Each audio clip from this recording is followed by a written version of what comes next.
Move or be removed.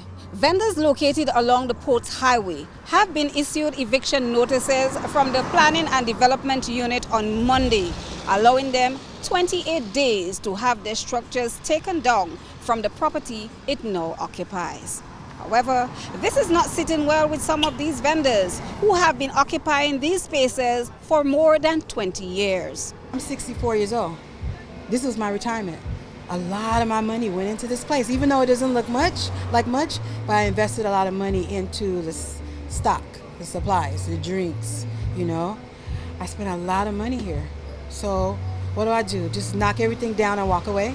Wood structure, listen, I don't mind moving. I don't mind staying and paying rent. I don't mind anything. But just to say get out and you have 28 days, at least when you're in an apartment, they give you 90 days. You know, and the landlord got to find you a place to stay. But in my case, it's like get out and you're on your own.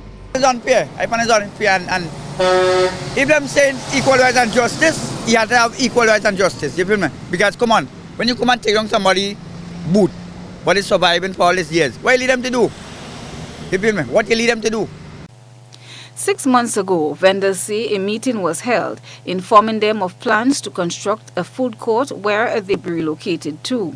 They are now questioning what happened to that plan, accusing government of being unfair to them. I find it's very sad that they want to send out this letter stating that we had to relocate from here, and that short period, you feel me? And in the meeting stating that I went in the meeting on 2 occasions. And in the meeting, they were stating that they want to get a place first for the vendors, and then they could relocate the vendors. Yeah, but nothing for me, I realize has done. And the letter they give us stating that in 24 days or whatever, you have to relocate. It's not something you can just pick up on the ground and move with. You feel me? And that is something people doing as a livelihood. You feel me? It's injustice. Therefore, the politician them lying. You feel me? Because if you're promising one and then you're doing the next, come on. You feel me? Yeah. What I don't understand is, I don't think they're being very honest with us, or with having a meeting. It's like they had a plan and then they scratched that plan up and then they started with something else, but they didn't tell us. In this letter, it says that we have 28 days to vacate from the date that we received the letter. 28 days is a very short amount of time to vacate your business. And then where am I going? And so now I'm unemployed. Presenting a form of documentation to a news team, this business owner said he has been operating a licensed business and does not intend to take this lightly, as he has invested quite a sum in his 24 years of operation. The vendors are agreeing to pay a rental fee to continue their only viable means of survival. I'm willing to pay, at least if the people want to charge, you understand, the vendors, I'm willing to pay that. You feel me? Because I happen to get current and water from government. So it's not that I just come here and squat just like that, you feel me? Because once you get current and water on a piece of property, I mean you get permission from the MP or whoever, you feel me? Wood structure, listen, I don't mind moving. I don't mind staying and paying rent. I don't mind anything.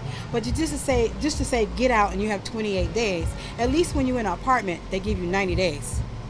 You know, and the landlord got to find you a place to stay.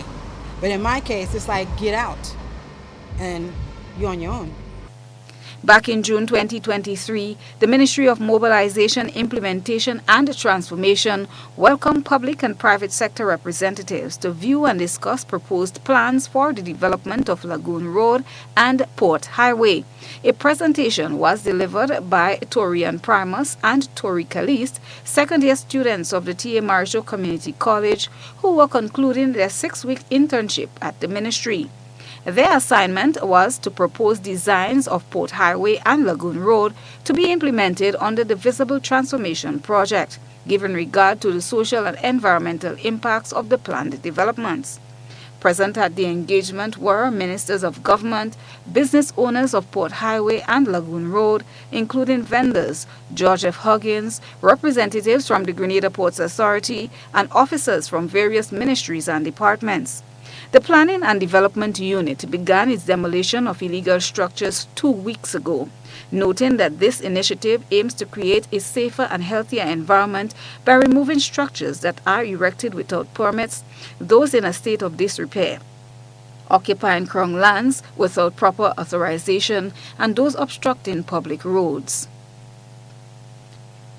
From outside the Port Highway, where the GBN News team have been speaking with vendors whose livelihoods are about to be disrupted, they are hoping that something can be done to salvage this. I am Chrislina John for GBN News.